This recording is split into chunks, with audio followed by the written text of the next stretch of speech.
Tapi eksplorasimu terhadap perempuan itu mulai dari kapan sih? Aku rasa kan Ruang Perempuan sih. Karena isinya kan memang, menurut aku isinya tuh kayak cewek-cewek tuh keren-keren banget. Ada peneliti, ada sejarawan yang apa sih, aku paling suka sama teman aku yang sejarawan karena kita pernah nanyain soal sutradara perempuan Indonesia. Terus dia kayak, kita nanyain siapa ya namanya, terus dia kayak cuma merem kayak 3 menit, kayak beberapa detik, terus dia ini bukan, kayak lagi nyari arsip gitu. Makanya tuh masuk di dalam Kita Pergi Hari Ini karena dia kayak ini ya. Terus kayak diem bentar, terus ting gitu, ketemu arsipnya. Dan mereka itu apa ya, menyampaikan sejarah yang tidak ada dalam buku cetak ketika sekolah. Dan mereka tuh sangat penuh kemarahan yang sebelumnya nggak pernah aku explore karena apa ya, keluarga aku tuh cukup female dominated sih, karena ya mamaku begitu. Jadi aku agak ignoran sih soal apa sih kenyataan di luar rumahku. Dan lingkungan pertemananku sepanjang sekolah juga sepertinya nggak mencerminkan progresivitas begitu. Jadi itu baru aku temui secara gamblang ketika aku tercampur dalam Ruang Perempuan, dan kupikir itu adalah hal-hal yang cukup menarik ya. Dan ketika aku bawa ke rumah, itu mendapatkan cukup banyak resistance. Oh iya, Mamaku tidak percaya dengan feminisme. oh gitu. Tapi sebenarnya dia dominan Dia orangnya. dominan, dan mungkin karena dia bercermin pada pengalaman yang berdasarkan pada dirinya sendiri, dia nggak melihat scope yang lebih luas. Jadi kupikir itu juga hal yang perlu dipikirkan sih. Ya gitulah. Tapi dia tidak percaya pada banyak hal, mental health. Oh iya. Mama. Jadi cukup banyak nilai-nilai yang akhirnya aku bawa kembali ke rumah yang nggak bisa masuk secara kepada mama sih secara spesifik, dan mungkin papa. Tapi aku juga berusaha memahami sih mereka dari generasi yang berbeda. Dan mungkin ini bisa kita masukkan pelan-pelan. Mereka juga bukannya yang jahat gitu sih, cuma memang kayak ada nilai-nilai yang nggak bisa mereka serta-merta pahami. Misalnya kayak gimana? Soalnya maksudnya kalau misalnya mengingat mamamu dominan gitu ya, bukannya dia juga encourage anak-anak perempuannya nih untuk maju gitu? Iya, tapi kayak apa ya? Misalnya ketika kita membicarakan mengenai equal pay atau masalah cuti, itu apa sih ya? Mamaku bilang ya dari dulu juga gitu kok ya. Masalahnya kan memang dari dulu itu sebetulnya itu yang harus kita protes. Makanya kita bawanya sekarang. Tapi menurut dia itu udah ada hal yang lumrah karena ya itu sekali lagi memang itulah yang dia tahu. Jadi gitu. Jadi matamu terbuka ketika bergabung di Ruang Perempuan dan menulis itu ya. Mereka sangat marah. Aku kayak wow, menyenangkan sekali melihat perempuan-perempuan marah. Ini biasanya aku marah-marah sendiri gitu ya. Dan gak jelas kenapa marahnya. Kayak mereka tahu banget gitu kenapa mereka harus marahin. Menarik. Aku juga mau gitu.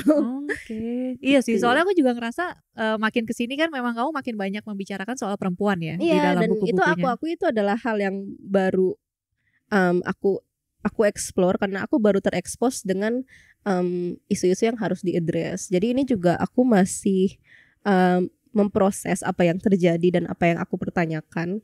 Karena itu buku-bukuku juga nggak menjawab. Sekali lagi buku-bukuku isinya pertanyaan. Karena aku juga kenapa itu banyak aku bahas karena aku baru tahu, dan aku kepengen orang-orang setelah membaca itu mungkin mereka memberikan jawaban dan penjelasan kenapa ini jadi kegelisahanku, karena mungkin mereka lebih tahu gitu sih. Makanya ini adalah memancing karena aku nggak bisa menanyakan ke orang satu persatu, jadi aku masukin aja ke dalam buku terus nanti mereka mungkin nge-publish jawabannya gitu. Oh, justru pengen mendapatkan jawaban dari situ ya. Itu kegunaannya buku. Cici. Oh gitu, oke. Kalau sekarang nih berarti kegelisahanmu soal perempuan ini yang sekarang lagi kamu rasakan tuh apa? Tidak tahu. Ini sama pertanyaannya seperti kenapa apa buku ini cerita soal apa? Nggak tahu. Masih mencari tahu juga. Karena apa ya, kita hidup dengan kegelisahan itu sudah sangat mengakar seperti yang aku bilang tadi. Jadi kita nggak tahu sebetulnya ujung pangkalnya di mana, kita cuma lihat di tengah-tengahnya. Jadi kupikir aku masih juga dalam kenapa aku menulis, karena aku juga masih mencari pangkalnya di mana sih.